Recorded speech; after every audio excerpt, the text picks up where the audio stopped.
guys, it's Kevin again, and in this video I'm going to be reviewing to the Originals Season 1, Episode 4, Girl in New Orleans. Guys, this episode was fantastic. I think this was the best episode they've done out of the 4 so far.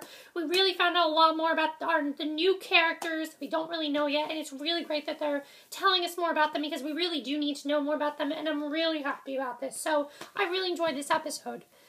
So, there's definitely a lot of questions to be asked after this episode, and we'll get to that, but the main plot had to do with, basically, Davina was the main focus of this episode. Also, Cami. Davina and Cami were the main focuses of this episode, and I think that was kind of cool because they've kind of just been background characters, and now we're really starting to see more of them, especially Davina, and I actually feel bad for Davina after watching this episode. You guys will find out why in a second, but basically with Davina, there's this big live musical festival in town. She really wants to go, because, you know, she wants to be like a normal teenager. She does want to be able to do things.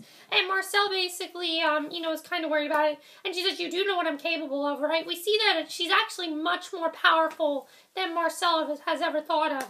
And he kind of just like, all right, you can go, but Cami has to watch you, basically. Cami has to be your guardian, and she can't let you out of her sight. So basically, he's treating her like this child and everything. She really wants to be treated more like a teenager, though she is only 16, though, so I mean, you know, Marcel's kind of like the only father she's ever had. But while this is happening, why we're getting to see her, we get to see her and everything, and we see that, also, before this happened, Klaus told Cami all about vampires. We'll get to that in the subplot, but also, Davina begged Marcel, and he lets her go, and, also we see that during Davina's, while she's there, she meets up with Tim, who was a boy she was friends with before she was forced into hiding. He's wondering if she's coming back to school, and she says, no, I can't. And it's really heartbreaking. You can definitely see they have a little thing going on there. Here's where I felt bad for her, because she was actually forced into hiding. She's not just working for Marcel because she's evil. No, she actually truly does care for this boy. She was just a girl who was in school, and then, now she is very powerful, and Marcel summoned her and all this stuff, and I felt bad for Davina, I really did. Especially after this next scene, Klaus meets up with Tim and proceeds to push him off the church balcony to his near death, basically. And he basically makes a deal with Davina. This was a very interesting deal. The deal is basically, Klaus, he offers to heal him in exchange for a favor. The favor is that, Davina was desperate enough to agree to any demand, basically. And, we don't really know what the favor is going to be and everything like that, but, it's really big what happens here, and when that encounter with Klaus was really, really big, because we get to see everything that's, is going on here. I thought it was a very big scene. I really enjoyed that, because we really got to see Davina's emotional side. We've really seen her more as just Marcel's henchman, and in this episode we saw a much more, I think, human side of her, and I really, really like seeing that. I really hope they continue to do this, because I think that was really cool to see, and something I really enjoyed was definitely seeing Davina's more human side, and I really enjoyed that. So, Davina's plot, I really liked it. That was really great. And you know what? The girl who plays Davina, 1, she's hot. 2, she's a really good actress. So, that's definitely great. The other thing that's going on here is, well, there is a big twist at the end, because we see that Davina, Davina was not the only member that Davina encountered. At the end of the episode, Davina temporarily pulled out Elijah's dagger, and Elijah actually wakes up, and we don't know what's going to happen here, but basically the initial pull that she pulls was enough to wake him up, and she stabbed him again, and was surprised that when he eventually addressed her, basically standing upright. We don't know what's going to happen from here, but it just ends with him saying, hi, Davina, and then it ends. Before we had seen Rebecca actually meet up with Elijah, and, it was a flashback saying he's going to be alright and everything. So now, luckily, we're seeing Elijah now, and I'm very happy about this, so that was definitely the biggest scene in the episode, was the return of Elijah. I'm very happy he's back, because we really need to see that happen. I'm very happy they finally brought him back, because we really need to see him come back, and I'm very happy about that. The other plot this week had to do with Cami. Oh my god, Cami. I love this character.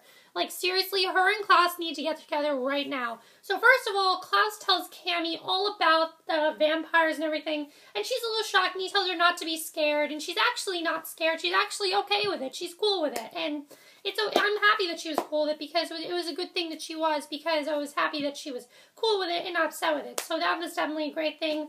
And Klaus is kind of shocked that she's not surprised by it. She really isn't surprised. She's happy about it, honestly. And basically we find out that she's more than just a bartender who's pretty blonde and everything. She actually has very serious issues. Years ago, her twin brother was in school and he killed himself and several other students. It's a massacre that's still discussed in New Orleans to this very day. But Cami doesn't believe her brother chose to hurt anyone. She believes he was made to do it. And as we learn in her final scene, that's the whole reason she came to New Orleans in the first place, which is very big. Turns out that her brother, he wasn't into drugs, alcohol, anything. She doesn't understand why he did it, and she kind of feels like he was meant to do it. And that's the whole reason she was there, was to, you know, come to New Orleans to find out more about her brother and things like that. And also in this big scene, we got a great chemistry between her and Klaus. They really meet together immediately. It was incredible to see that. It was just, they're really making us care more for Klaus. They're really making us see more of a human side of Klaus. And you know what? I'm enjoying this. I'm really enjoying us seeing Klaus as the hero. Although with Davina's plot, he was more of a villain. But I definitely like seeing him with Cami. I really think that Cami is actually going to make him less of a villain, more of a hero. And I really want Cami and Klaus together. I definitely ship Cami. I think they would be perfect together. And, you know, who cares about Caroline and Klaus? Honestly, Caroline and Klaus is dead. After this episode, Caroline and Klaus, they're dead. I really want to see Cami and Klaus get together. I don't know why I called her Camille last week. I meant to call her Cami, but I really love her character, and I can't wait to see more of her. And the only other thing we have to talk about is Hayley's plot. Not really a lot going on with Hayley's plot, except that she learned that not all witches can be trusted. In fact, some of them are shady as hell. And basically, Agnes, who told Hayley that she was going to take some kind of crazy swamp doctor, she goes to this crazy doctor, and she stabs the doctor in the neck with a hypodermic needle, then narrowly escaping out the window as she's pursued by an angry mob of witches. And basically, though, but when Hayley faced a rough trek through these woods, even the concerned Rebecca suddenly by her side, they both eventually fell prey to the hunter's arrows. So basically, why then did both girls also emerge unharmed once the ordeal was over?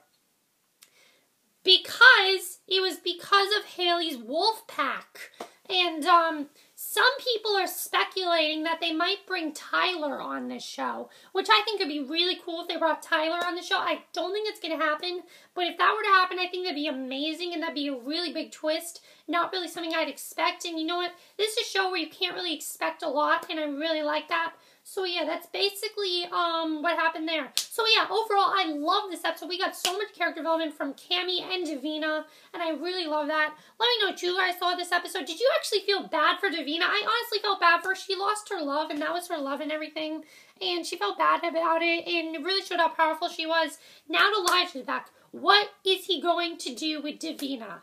What is he going to do to her? Why does he want to talk to her so badly? Cami and Klaus, do you want them together? I definitely want them together.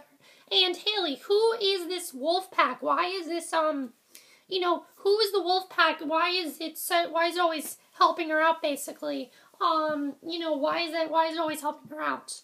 But that's it for this review. I hope you enjoyed it. Let me know what you guys saw this episode, and I'll see you guys in the next video. Okay, bye.